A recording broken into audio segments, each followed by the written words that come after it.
So I completed my overnight test on this guy. Just kind of put together. I did get all of the components in here, and for that I'm pretty excited by it. So it's got the full redundant BMS and large breakers, and you can actually just shut one of the systems down. Ooh, that was interesting. It actually killed power to both systems when I did just one. I wonder why that is. I bet it was a surge, but let's see why. Now it says that it's on.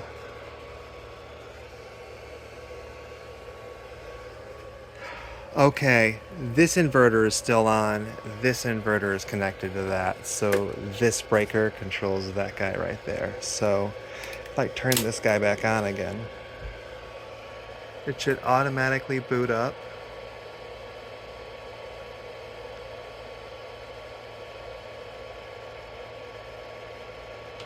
And the air conditioner should start automatically. Perfect. Um, Now let's see here. Oh, looks like I have this computer running out of the output of this guy, so it actually turned itself off. And I don't think it turns on again automatically after a power failure. No, that's annoying. But it should be on a battery backup system. Um, Anyways, so right now the air conditioner compressor hasn't really turned on yet. The power consumption of 41 watts is actually just that used by the kind of idle system as it's running the fan. However, additionally, this thing is actually pumping power into the system at a rate of, well, voltage isn't what we're looking for. There we go, 190 watts. So that's actually flowing into the system. So the total power consumption of both inverters is about 40 watts each. And then the air conditioner is giving you that draw. Now each battery is going to be sharing the load equally with the share cable right there, which is extra long so that I can kind of jam it in here. And it keeps the lid up, which is what I was looking for. Because while the lid does close, it gets too hot in there with operation. It's not really designed to all be so compact. But basically, these two temperature sensors are going to trigger the fire alarm if it gets really, really crazy, stupid hot. But before it sends off that fire alarm and wakes everybody up, it'll actually just turn these breakers off. So if I heat these up, they'll trip off independently. And when they do, like I showed you before, like with this guy, as soon as that happens, it actually sends off this little relay, and that relay actually lets you know it's like, hey, the the breaker got tripped, and you can actually see that even when the case is closed. And it's just a visual indicator that the breaker is actually down and the system's not going to be functioning. Because when this is off, there's no power going to that inverter. And of course, the point of me doing this is also just for the confirmation that the system can just take a power crash and actually turn itself off and still recover without any shenanigans. So that's a lot of what we're testing here. This thing is running right now, and because it's plugged in and charging, actually sending power out, we have two red lights. Otherwise, it would be just a red light or just a green light or some other combination of that. So that's what these do. Each of these is for each of the batteries, so they're independent systems. This one triggers this battery, and this one triggers this battery. So if this battery overheats for some reason, the other battery will still stay connected to the system. So we have it. So it's hooked up that way. Anyway, and then this one right here is actually for auxiliary control. There's two 12-volt DC output jacks on the back of this guy. Can't really see them there. No, and I don't feel like moving it. And they're just going to hook up to fans or alarms or lights or whatever else you want, and they're just triggered by this. They could also be 24 volts, or they could be AC driven, or they could power a relay for something else. Really kind of depends on how the system's hooked up. This one was designed to hook up that would trigger a relay that would tell a little air conditioner inside the room that this was located in to turn on because it was getting too hot. It was also used to run the air conditioner to kind of burn off extra solar power as well. But anyway, the design of this is really simple. From the back of this guy, just come off like a bunch of color-coded wires, and they go to like one inverter. So two of the thick wires go to this inverter, two go to this one, and then two to each battery. So it's total of 4 wires, and they're all kind of in these nice sleeves. And all in all, it actually looks pretty damn nice. I'm kind of happy with it. Just trying to get everything inside of there. The thing I didn't really account for was that like the amount of wiring in there is just a lot. And I didn't account for how much space the actual physical wiring took up. So just kind of a note to self to kind of think that. I figured that like the wires just in my mind would be, this perfect exact uniform length, and they would just be this like ribbon cable or something. But that's not the way that life works. So they're just kind of like a little bit everywhere. But even when you pull these all out, they're actually really nicely color coded. And it's a single wire that kind of just is series connected, so it jumps from one to the other, and they're all protected with fuses. So everything is fuse protected on the outside for easy access, and then the 10 imp, then the fuse for this guy right here is actually located on the inside, because I don't want to make it too confusing. And these relay lights right here just trigger that relay, but they could also be like a big LED light, or they can be some type of audible buzzing alarm or something along those lines. The reason for this to exist right here is this is just a low amp version, like 180, 190 watts. This is designed to actually run from the AC inverter, so you have your 200 watt inverter that plugs into your car when it's running, and then this thing pulls 190 watts from that and sends it to your battery. So that's the alternator charger, and that's what this is designed for. If I was going to say hook this up to an electrical outlet in someone's house, then I would probably up this guy to something that was, say, like 1,000 watts. But if I try to pull 1,000 watts from my car alternator, I'm going to be very, very disappointed in how long that lasts. So it's kind of about matching it, but I have a lot of different power levels of these just for various applications, and that's why I selected this. Because it also gives me the flexibility, because the 1,000 watt version would be if I was plugged into someone's house and it's on a shared circuit with like a refrigerator or a garage door opener or something else. I can't be pulling the maximum, because as soon as they add something else to that, they're going to trip the breaker, and we don't really want to do that. So you got to pick the level that's not going to interrupt what you're connected to.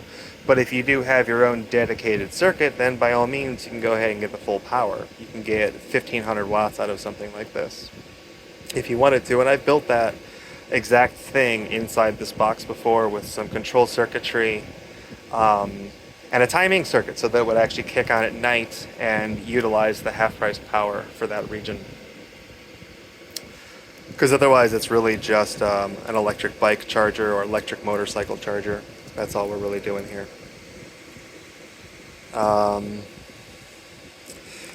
These are the two DC to DC adapters. So what this is going to do is, in an emergency situation, it just allows you to take power from any source and turn it to something else. So if you come here and everything is off, you can just plug it into AC power, and then from the AC power, you can actually send it. You can actually get 48 volts, 24 volts, and 12 volts DC, and it'll actually just flow into the whole system at that relatively reduced rate of 190 watts. Additionally, there's a cigarette lighter adapter here in the back,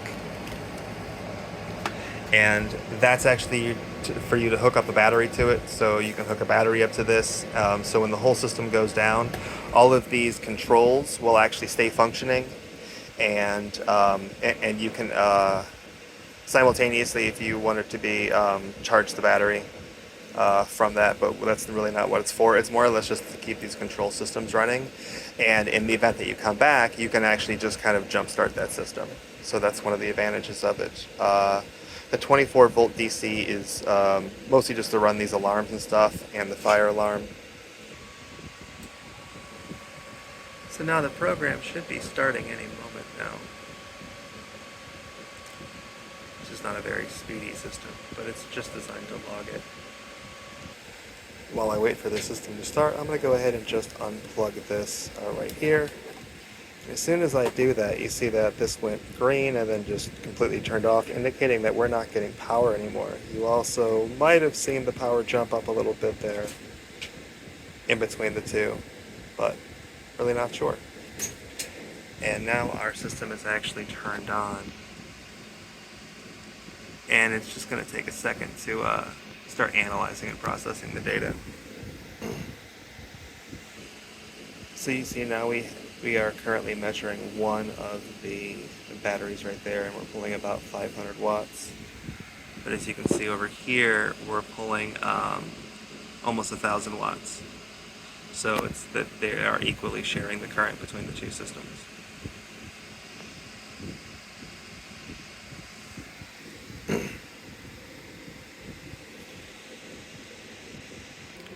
So I plugged into the cigarette lighter adapter a 12 volt outlet, AC adapter, and that is going to send power to this UV light.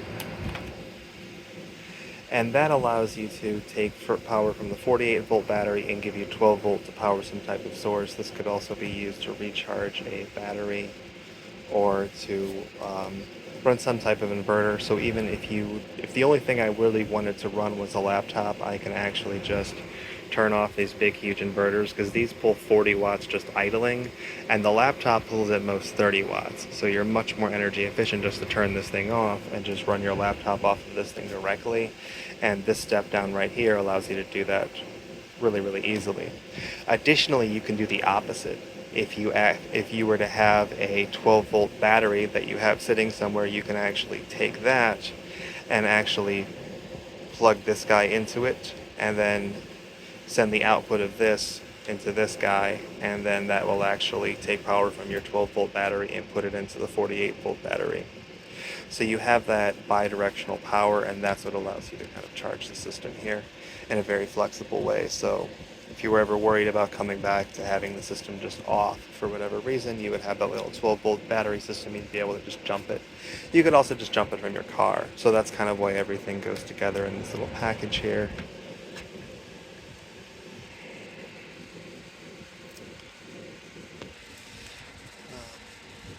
Each of these battery management systems is monitorable through and configurable through a little Bluetooth phone application. So that is the best way to control the system, and it allows each battery to operate independently. So if you wanted to treat this system as kind of like a primary and a backup, you could actually do it that way and have some load shedding events, or set it up in such a way, because you can actually take these and turn these kind of on and off independently, and the system itself is actually going to be just fine. Now it's worth noting that this right here is connected to the outside battery, and this one is connected to the inside battery, and then they're joined together after the burden charging system. So when you disconnect the battery, you either can disconnect it through the software BMS or through this hardware switch. It's both of these will turn them off. So in the event that the BMS controls the system, that's one primary system. The other thing that we have is this temperature-based system here, so that in the event that the battery actually gets too hot and for some reason this BMS doesn't catch it, say for example the leads aren't plugged in for the temperature sensors, then you have this backup system, and this backup system runs on that 12 volt battery that I mentioned previously, so that this is consistently running and monitoring this battery, and in the event that this battery gets too hot, it'll actually just close these breakers and shut that whole system down. So you don't have to worry about this thing going thermal, and the odds that you're going to have both a failure of this battery management system, the primary, which you can monitor on your phone, and if you see that the temperature shows up as negative 50 degrees Fahrenheit, then it's clearly wrong and the temperature sensor is unplugged. And if this temperature sensor becomes unplugged, it actually gives this horrible noise.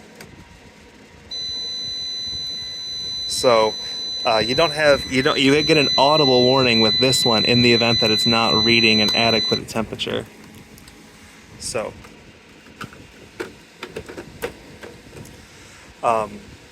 it's not, this thing has fail safes for the fail safes built into it so that everything is going to work properly. Same reason that there's actually two of these. So in the you have some redundancy built into there, but this system is powered by the 12-volt battery connection to this, and it'll run independent of the batteries. So if the batteries were to overheat and then these detect them and shut it off, then this system will continue pulling power from that reserve battery pack and monitoring these. And if for some weird reason these continue to get too hot to the point where it's worthy to wake the owner up, it's going to trigger that guy. Now, I can trigger that little beep that you heard earlier, but that's just enough to let someone who's really close to this and working on it kind of know that there's an issue. But I'm not going to hear this from another room. But I'll hear the fire alarm from another room. So there's different levels of monitoring, and if I wanted there to be an audible buzzer at a warning temperature, I can add that. And that's something that you can get both through this and through this. So it depends on exactly what you wanted. Same with the warning lights, like this LED could also be moved all the way to the bedroom or another area so you get that status notification or these temperature notifications in an area that's a lot more convenient to monitor. But then again, you can also just pull it up on your phone and check it that way. And that's what this relay right here is for. So in the event that this is starting to get hot, it's going to automatically trigger 12-volt fans to kick on and start blowing air around, which is what you're listening to now in the background. Or it'll trigger on an air conditioner system, or it'll do something along those lines to try to make sure that the system stays within the operating range, which is the same thing that you have in an electric vehicle. For something like, to go with an old example, the Chevy car, it would actually turn itself on and run the engine for a little bit to charge the battery up so that it could climate control the battery and keep the inside from getting either too bakingly hot or too ice frozen. And it would just run a heater or cooler system. And that's one of the things that you can kind of do with one of these off-grid systems, because you need a system that kind of manages itself. You don't have to sit there and babysit it or really worry about what's going to happen. Because if you were to leave this thing alone for a long time, you would want for the system to actually just properly shut everything down. And there's two levels to that. With this soft system right here, so if the system were to get too hot, it's going to automatically, first off, kick on the fans with this, and if it keeps getting hotter, it'll actually shut itself down. And with the fans powered by that extra 12-volt battery, that'll give it enough power to cool the thing down, and it'll automatically turn back on again, and the whole system just fixes itself like it wasn't even a big deal. In the event that it got crazy, crazy hot and it went through all those cycles, or maybe it did, but it just did do something else, and it continued to get hotter, then like I said before, that secondary system's going to shut everything down. And you can even get positive systems to where once that 12-volt battery it eventually drains itself, it'll actually positively shut the system down. So without that 12-volt, there is no system to run it. If you don't have a battery or an active monitoring of it, it'll shut it down. That's the way that an actual electric car works, which is why it still requires a 12-volt battery, because if that 12-volt battery is not there, then the electric portion of it is just by default off. And that's the option that I'm going to go with on my LG battery system. So there's just different ways that you can do the safety of this system and just what I've put into this, which is a relatively basic design. The control of the 24 volts and the 12 volt elements are all just done with fuses, just like they are in an RV. So if you want something not to work, you pull the fuse off of it and it stops working. That'd be the way you turn off your hot water heater or your propane leak detector, or really any of those kind of standard DC devices. And that's the way that I have that for this system here. I can't. It does actually close. So all in all, not bad. I don't think I would really change anything from the design, other than I just couldn't figure out how to get all the wires in there. It's really the use of the Wago connectors that kind of did me in terms of the gapping, but it made it easy to put together and fix and diagnose, and I think that's more important. But Otherwise, I'm very happy with this design. Everything kind of fits in there quite nicely with adequate spacing, and it's all just kind of tight in terms of the fit and finish of it all.